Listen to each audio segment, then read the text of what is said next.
मित्रों नमस्कार, मैं हूं राकेश कुमार। आप देख रहे हैं मत अभिमत। मित्रों, एक ज्ञान वाक्य है कि सुनिए सबकी करिए मन की। और एक दूसरी बात भी मैं बताना चाहूँगा। एक फिल्म आई थी पूर्व और पश्चिम, मनोज कुमार की फिल्म थी। आप में से बहुत लोगों ने नहीं देखा होगा, बहुत पुरानी फिल्म थी। और इसमें एक गीत था कि कोई शर्त होती नहीं प्यार में, मगर प्यार शर्तों पे तूने किया। एक गाने का ये लाइन था। इस दोनों लाइन को याद रखिएगा, इस पर बात करेंगे जो सीधे आपसे जुड़ता है। मित्रों, ये जो विशेष सर्वेक्षण संविदा कर्मियों का हड़ताल, उन लोगों का हड़ताल जिनको बर्खास्त किया जा चुका है, उनकी नौकरी समाप्त की जा चुकी है, जो अब भी अपने अधिकार के लिए लगे हुए हैं 16 अगस्त से लगातार। आज लगभग 9वां दिन हो गया, 8 दिन पूरे हो गए, 9 दिन पूरे हो गए भूख हड़ताल को, जिसमें कई जो संविदा कर्मी हैं 12-13 लोग हैं, उसमें से 6-7 लोग हॉस्पिटलाइज्ड हैं। स्थितियां बिगड़ती जा रही हैं, लेकिन संवेदनहीनता का पराकाष्ठा हो गया। अब तक सरकार या विभाग का कोई नुमाइंदा इनसे मिलने तक की जहमत नहीं उठाया है। लेकिन ऐसा नहीं है कि पसीने उनके छूट नहीं रहे होंगे, पसीने छूट रहे हैं। और वो मैं इसलिए कह रहा हूँ कि अब लड़ाई की दिशा बदल गई। एक तो इन आंदोलनकारियों को अन्य दलों का, अन्य लोगों का समर्थन मिल रहा है। कई संघ जो हैं वो तो समर्थन कर ही रहे थे, कई राजनीतिक पार्टियां भी समर्थन कर रही हैं। जनसुराज के लोगों ने जनसुराज के लोगों ने भी समर्थन की बात कही। जो राजद के प्रवक्ता हैं मृत्युंजय तिवारी, वो भी सभा स्थल पर पहुँचे। कल एक महिला नेत्री भी आई थी। तो ये सारी चीज़ें चल रही है। और इसी बीच जो जनसभा था नीतीश कुमार का, जो यात्रा कर रहा है, उसमें आंदोलन कर्मियों ने बजाबते अपनी मांग पत्र को नीतीश कुमार तक पहुंचाने का काम किया है, जो पहली बार हुआ है। इसके पूर्व नीतीश कुमार तक वो कागज पहुंचा कि नहीं, यह नहीं कहा जा सकता था। उसमें भ्रम था, संदेह था कि पहुंचा या नहीं, चूँकि बातें तो पहुंचने दी नहीं जा रही हैं विभाग द्वारा या मंत्री द्वारा, मैं दोनों का नाम लूँगा, लेकिन वो पहुंचा है। दूसरी बात कि तेजस्वी यादव तक भी ये बात पहुंची है। लोगों ने तेजस्वी यादव के गाड़ी को रोककर अपने मांग पत्र उनको दिया है। हम लोग संविदा कर्मी है, 7500 को बर्खास्त कर दिया सर। पीछे से तानाशाही की सरकार है सर। नंजा तिवारी ने भी बाज़ाब्ता मन से कहा कि वो उनके नेता इस आपके समर्थन में है। क्या कहा, इसको सुन लीजिए पहले, फिर आगे की बात करते हैं। आपके इस आंदोलन का समर्थन करने आए हैं। हम देखते हैं, क्योंकि आप लोग सबको पता है कि श्री तेजस्वी यादव जी चुनाव नजदीक है। आज हमारे इंडिया गठबंधन का बैठक भी है। हम आपकी सूचना वहां तक पहुंचा देते हैं। देखते हैं, अगर समय मिला तो तेजस्वी जी आप अगर नहीं भी आ पाते हैं तो आपके मांगों के समर्थन में है। हम कोशिश करते हैं कि आपके बीच वो उपस्थित हो, तो हमारा प्रयास रहेगा। सबको जय हिंद, जय बिहार। आपके आंदोलन को सलाम। सर, आपके आंदोलन को एक बार हमारे नेता को बुलाइए। बिहार का युवा चाहिए है, नौकरी की फैक्ट्री है, उसको बुलाइए। हम लोग का मांग को पूरा करवाइए सर। आपसे विनम्र अनुरोध है कि इस चीज को करवाइए सर।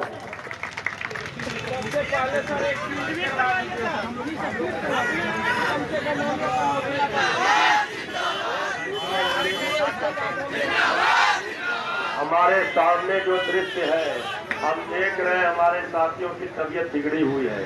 अगर इतनी निकम्मी, इतनी संवेदनहीनता की ये प्रकाष्ठा है, सरकार आखिर चाहती क्या है?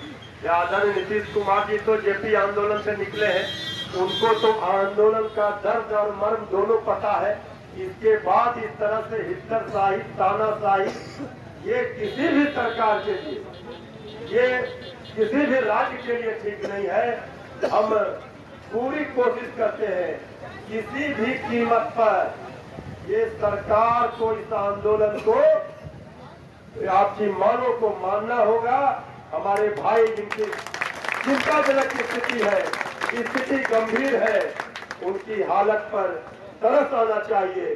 सरकार को अविलंब आपकी मांगों को पूरी करनी चाहिए। ये हम मांग करते हैं सरकार से। हम अपनी ओर से, अपनी पार्टी की ओर से आपको इतना हिम्मत दिलाते हैं, इतना जरूर आपको आश्वस्त करते हैं कि आप अपनी मांगों पर डटे हुए हैं, अड़े हुए हैं। जेता होता वही जगत में जिसने लड़ना सीखा है, हमें कहानी उसकी होती जिसने मरना सीखा है। हिम्मत का पतवार पकड़कर निर्भय नैया जो खेता है, उधर भी पार करता है वही जो मौजों पर भी गाता है। इसलिए साथियों, आप एकजुट होकर के इस हिम्मत और जोश के साथ आंदोलन में डटे हुए हैं। हमारी शुभकामना है आपकी मांग निश्चित रूप से पूरी हो। हम देख रहे हैं हमारे साथी, हमारी पार्टी का पूरा समर्थन है, लेकिन आप जानते हैं कि आदरणीय नीतीश कुमार जी की क्या स्थिति है, ये किसी से छुपा हुआ नहीं है। सरकार में बैठे लोग अपनी सत्ता, अपनी कुर्सी की चिंता कर रहे हैं, आपके भविष्य की चिंता उनको नहीं है। ये बहुत ही दुर्भाग्यपूर्ण स्थिति है। ये सरकार चाहे किसी की रहे, हम इस बात के हिमायती रहे हैं कि आपकी मांगों का, किसी के भी मांगों का सरकार को उस पर विचार करना चाहिए। जो भी मांग उचित है उस पर विचार करके मांग पूरी करनी चाहिए। इतनी हद धर्मिता उचित नहीं है किसी भी सरकार के लिए, किसी भी राज्य के लिए। आपकी महत्वपूर्ण भूमिका है। ये वीडियो लंबा है, आपने देखा होगा, इसलिए बहुत समय नहीं लूँगा। अब चलिए बात करते हैं, सुनिए सबकी, करिए मन की। जो मैंने कहा, क्योंकि अब तक जितने लोगों का समर्थन मिला है उसमें अगर खुलकर सहायता करने की टेंडेंसी, सहायता करने का हौसला, सोच अगर किसी नेता की रही है तो वो पप्पू यादव की रही है। उन्होंने सबके सामने कम से कम रिक्वेस्ट तो किया मंत्री को, कहा कि भाई ये आपके छोटे भाई हैं, सड़क पे पड़े हुए हैं, कुछ तो कीजिए, कुछ तो कीजिए। यहाँ तक कहा कि वहाँ काम नहीं हो सकता है तो कहीं दूसरे जगह समायोजन करने की बात भी उन्होंने चलाई थी। लेकिन बाकी के जो लोग नेता आ रहे हैं उसमें सहयोग से ज़्यादा राजनीति दिख रही है। लेकिन खैर, राजनीतिज्ञ हैं तो राजनीति तो करेंगे, लेकिन कम से कम सहयोग के लिए आ रहे हैं आपके पास, यह भी बहुत है। क्योंकि देखिए, अंत में वो जो कहावत है कि अपना हाथ जगन्नाथ, वो इसलिए कहा जाता है कि किसी पर भरोसा न करिए, आप अपने हाथ पर, अपने कर्तव्य पर, अपने मेहनत पर विश्वास कीजिए, क्योंकि अंत में वही काम आता है। और आप जो हड़ताली हैं, उन लोगों का जो यह आंदोलन है वह निश्चित रूप से एक मिसाल पेश कर रहा है कि इतने दिनों के आंदोलन के बाद भी बहुत संयमित ढंग से, बहुत संवैधानिक ढंग से इस आंदोलन को आप बढ़ा रहे हैं, जो निश्चित रूप से प्रशंसनीय है। लेकिन नेता तो नेता है, जैसा मैंने कहा। अब जरा देखिए कि जनसुराज के जो एक आर.के. मिश्रा हैं, नेता हैं, बड़े नेता हैं जनसुराज के, वो पूर्व IAS पदाधिकारी रह चुके हैं। उन्होंने मैंने सुना उनका इंटरव्यू, उन्होंने समर्थन की बात कही, अपनी बात कही। लेकिन मुझे आश्चर्य आया तब जब मैंने इंटरव्यू सुना ये जो आईएफएस पदाधिकारी हैं मनोज भारती, जो जन सुराज के अध्यक्ष हैं, उनकी बात हमने सुनी तो बड़ा दर्द हुआ। दर्द इसलिए कि जिस तरह जय सिंह बात करते हैं वही बात हमको मनोज भारती के शब्दों में नज़र आया। क्यों कि जहां एंकर ये पूछ रहा है कि ऐसे ऐसे है, इन लोगों की सर्विस टर्मिनेट कर दी गई, हटा दिया गया, इसमें आप क्या कहेंगे, जन सुराज इसमें क्या करेगा, तो उनका जो जवाब था वो गजब था। और इसीलिए मैंने कहा कि कोई शर्त होती नहीं प्यार में, मगर प्यार शर्तों पे तुमने किया। साहब, उस समर्थन को हम क्या कहेंगे कि मेरा पैर टूटा हुआ हो, हम कहें कि भाई हमको ज़रा अस्पताल पहुंचा दीजिए, और आप ये कहें कि अच्छा अस्पताल तो पहुंचा देंगे लेकिन पहले ज़रा गाड़ी खरीद लेने दीजिए हमको, चूँकि गाड़ी खरीद लेंगे तब गाड़ी पर लेके आपको अस्पताल पहुंचाएंगे। उसी तरह की बात मनोज भारती ने आज की, जो निश्चित रूप से एक राजनेता के लिए, चूँकि आज वो आईएफएस पदाधिकारी नहीं है, वो राजनेता है, लेकिन भाषा उनका ब्यूरोक्रेट्स वाला नज़र आता है। वो कहे कि इन लोगों को चाहिए कि नीतीश सरकार की खामियों को जन जन तक पहुंचावे, लोगों को के पास प्रचार प्रसार करे, और अगर 2 महीने के बाद, ज़्यादा समय का मामला नहीं है, 2 महीने में हमारी सरकार अगर आ जाती है, जनता हम पर भरोसा दिखाती है, तब हम इनके बारे में सोचेंगे, और जिन लोगों को किसी भी कारण से प्रताड़ित किया गया है या अन्याय उनके साथ हुआ है, उनके लिए सही बात की जाएगी, सही कार्रवाई की जाएगी। एक तो ये मामला जो स्पष्ट दिखाता है कि भाई अगर आपको सहयोग करना है तो आप मंच पर आते, मंच पर, चूँकि आप नेता हैं, आपके लिए तो मंच तो आप खोजते हैं, और आपको सजा सजाया मंच मिल रहा है तो आपको तीता लग रहा है, और आप बड़ा से बड़ा रैली कर रहे हैं गांधी मैदान में। पिछले दिनों याद होगा बहुत, कितना 20,000 या 2 लाख कितनी कुर्सियां लगी थी, और पता चला कि आदमी नदारत। तो इन्हीं कारणों से आदमी नदारत होता है। आप हमारे खुशी के समय में कितना मेरा सहयोग किए वो महत्वपूर्ण नहीं है, महत्वपूर्ण यह है कि मेरे तकलीफ में आपने मेरा पसीना पोंछा या नहीं। और मनोज भारती क्या कह रहे हैं साहब कि आप जन जन तक लोगों में जाइए, प्रचार प्रसार कीजिए जन सुराज के लिए, कि भाई जन सुराज आएगा तो बड़ा काम हो जाएगा, नीतीश कुमार का खराब है स्थिति, जंगल राज हो गया है, और तब जब हमारी सरकार बनेगी तो इस पर। अब ज़रा सोचिए, ये कहीं से एक नेता का बयान हो सकता है?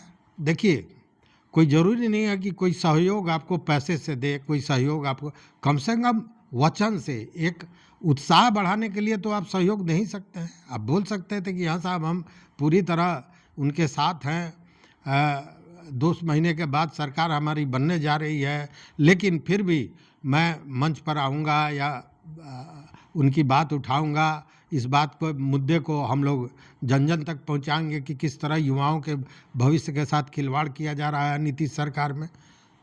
लेकिन ऐसा नहीं हुआ, जो बड़ा आश्चर्यजनक है। देखिए, है क्या कि मैं मनोज भारती जो अध्यक्ष हैं उनको व्यक्तिगत रूप से उनकी बात का मैं प्रतिकार किया हूं, उनके बात पर मुझे आपत्ति है, लेकिन आदमी अच्छे हैं। लेकिन सवाल है कि 35 साल जो ब्यूरोक्रेट्स रहा है वो राजनीतिज्ञों की भाषा बोल भी नहीं पाता है, यह शायद उनकी मजबूरी हो सकती है।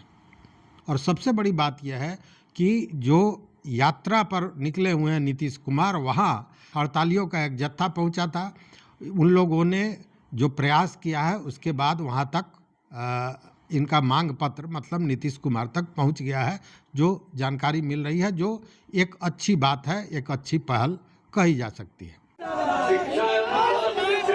जिंदाबाद जिंदाबाद जिंदाबाद जिंदाबाद कोई बात नहीं होता जिंदाबाद जिंदाबाद तो ले लीजिएगा वहाँ से, बाकी लोगों का जिंदाबाद जिंदाबाद जिंदाबाद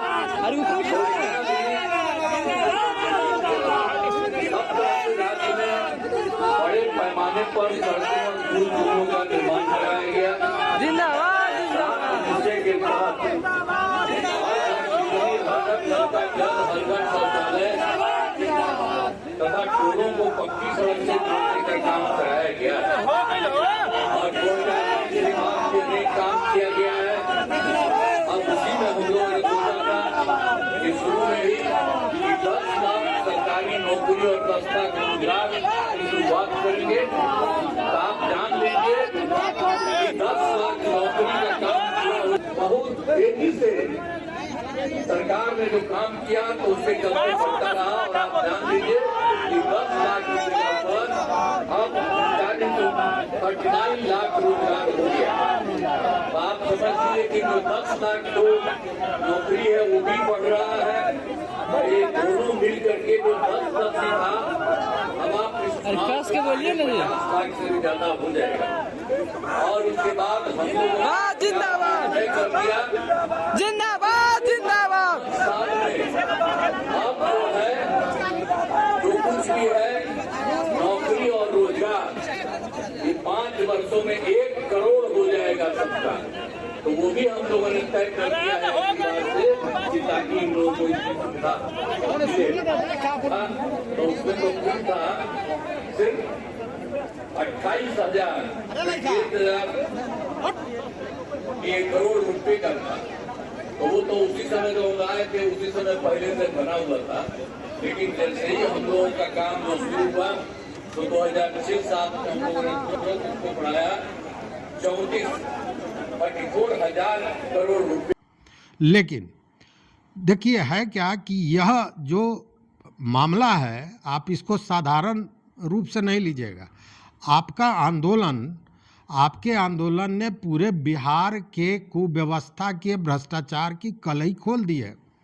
शुरू हुआ जयसिंह से और अभी आपने सुना होगा जनसुराज के नेता भी बता रहे हैं, दूसरे दलों के नेता भी बता रहे हैं कि पदाधिकारी कितने भ्रष्टाचारी हो गए हैं।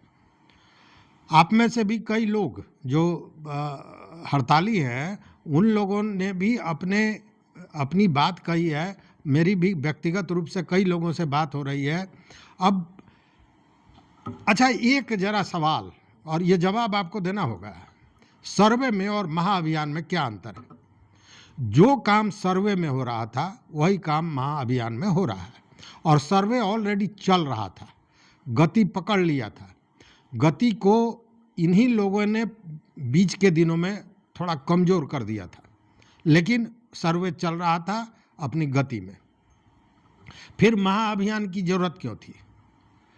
महाअभियान की ज़रूरत थी, जो लोग बता रहे हैं, जो जानकार बता रहे हैं, उनके अनुसार इसकी ज़रूरत इसलिए थी कि इसमें 1400 करोड़ का बजट लेना था और वो 1400 करोड़ ही महाअभियान है और कुछ नहीं, क्योंकि काम तो वही हो रहा था। हमारे पास जो कागजात हैं वो सारा कागजात मैं ऑलरेडी सर्वे में सुपुर्द कर चुका हूँ। उसके बाद अब हमको लगता है कि 300-400 रुपये का फिर फ़ोटो स्टेट कराना पड़ेगा अगर मुझे महाअभियान में भी कागज़ जमा करना होगा तो। मतलब कि ये केवल भ्रष्टाचार की गंगोत्री बहाने के लिए नए नए तरीके, नए नए जो योजनाएं हैं उसका इजाद किया जाता है, जिसमें एक ये है। अब मामला उठ गया है पदाधिकारियों के भ्रष्टाचार पर, और यह भ्रष्टाचार जैसा मनोज भारती ही ने कहा कि जनसुराज ने कहा है कि जब हम आएंगे तो कम से कम 100 बड़े पदाधिकारी जो भ्रष्टाचारी हैं उन पर FIR होगा, उन पर कार्रवाई होगी, उन पर जांच होगा। और ये जांच तो कराना चाहिए नीतीश कुमार को भी, क्योंकि जब ये नेता मंत्री लोगों का ट्रांसफ़र, मैंने पहले वीडियो दिया है जो कि ट्रांसफ़र जो इंडस्ट्री चलता है वो बिहार के बजट के बराबर का इंडस्ट्री है। ये आप समझ लीजिए, सारे विभागों को जोड़ दीजिएगा तो एक एक आदमी 10-10 लाख, 15-15 लाख, जैसा पोस्ट, जैसा पोस्टिंग उस तरह से कीमत। जिस ऑफिसर का नाम आप ले रहे हैं उस ऑफिसर के पेट में इतना माल जा चुका है कि अब उसको किसी और की चिंता नहीं है। 100 ऐसे मोस्ट करप्ट ऑफिसर्स को इमीडिएटली बर्खास्त करके उनके ऊपर क्रिमिनल केसेस चलाए जाएंगे, प्रशांत जी ने खुले मन से कहा हुआ है। उन सारे भ्रष्ट नेताओं और अधिकारियों को और उनके बच्चों तक को वो पाई पाई चुकानी होगी। तो ये सारी चीज़ें अब आ रही है और मुझे लगता है कि ये जो विशेष सर्वेक्षण कर्मियों के साथ विभाग ने किया है, यह विभाग अपनी मिट्टी पलीद कराने पर, अपनी फजीहत कराने पर लग गया है और ये फजीहत लंबे समय तक चलने वाला है। चूँकि इसके बाद अगर खुदा न खास्ता कोई दूसरी सरकार आती है तो इनमें से बहुत से ऐसे पदाधिकारी होंगे जो मुझे लगता है कि फोर्स रिटायरमेंट लेके चले जाएंगे, क्योंकि उनको इस बात का भय होगा कि अगर जांच हुई और धरे जाते हैं। आपने देखा होगा पदाधिकारी कितने शरीफ हैं, कितने ईमानदार हैं कि रात रात भर इंजीनियर के यहाँ छापेमारी हुई, रात रात भर पैसा जलाया गया, सारा जो पाइपलाइन था वो जाम हो गया, लेकिन पैसा खत्म नहीं हुआ। यह स्थिति है। तो कहने का मतलब यह है कि आपका जो आंदोलन है, आंदोलन रंग लाएगा, स्थितियां धीरे धीरे अनुकूल हो रही हैं और अगर ये नीतीश कुमार तक मामला पहुंच गया है तो निश्चित रूप से इसका लाभ मिलना चाहिए। क्योंकि मैं कल भी कहा था, आज भी कह रहा हूँ कि वो समाजवादी विचारधारा के लोग हैं, कभी नहीं चाहेंगे कि एक साथ इतने लोगों की नौकरी जाए, और ख़ासकर उस स्थिति में जब चुनाव सामने है। यह षड्यंत्र का एक हिस्सा है जो भाजपा और जदयू के बीच लगातार होता रहता है। पिछले चुनाव में भी आपने देखा होगा। अगर राजनीति में आपकी रुचि होगी तो इस चीज़ को आप बेहतर ढंग से समझ रहे होंगे। तो इस पूरे वीडियो का तात्पर्य यही है कि सुनिए सबकी, करिए मन की, मतलब कि किसी के उकसावे में नहीं आना है, शांतिपूर्ण ढंग से जैसे आप काम कर रहे हो वैसे करें। लेकिन कल जो हमने शशि शेखर जी के साथ एक वीडियो बनाया था और जिसमें उन्होंने एक रास्ता बताया था निशांत का, तो निशांत से जो सर्वे कर्मी हैं उनकी मुलाकात हो पाई कि नहीं, वहाँ तक वो पहुँचा पाए, अपने व्यथा कथा को कह पाए, पहुँचा पाए या नहीं, यह मैं नहीं जानता हूँ। लेकिन मैं अब भी कहूँगा कि निशांत से सीधे मिलने का प्रयास करें, वो ज़्यादा बेहतर होगा और नीतीश कुमार तक सारी बातें स्पष्ट रूप से पहुँच जाएंगी। ऐसे भीतर खाने जो बातें आ रही हैं वो यही आ रही हैं कि अब मामला नीतीश कुमार के पाले में चला गया है। चूँकि इन लोगों का नाक इतना बड़ा है कि गलत करने के बाद भी ये सुधारने के लिए तैयार है नहीं। हालांकि यह भी बात जानी हुई है कि ये विशेष सर्वेक्षण कर्मी जो हैं, संविदा कर्मी जो हैं, यह इन लोगों को सुधार देंगे, यह तो समझी हुई बात है। क्योंकि यह आंदोलन केवल इनके अधिकारों की लड़ाई नहीं हो बन के रह गया है, अब यह आंदोलन भ्रष्टाचारियों के सफाए का कारण बनेगा। तो देखते रहिए मत अभिमत। मित्रों, चैनल पर नए हो तो सब्सक्राइब कीजिए, लाइक कीजिए, दोस्तों के साथ शेयर कीजिए और अपना विचार जरूर दीजिए। बहुत बहुत धन्यवाद, कोटिशः आभार।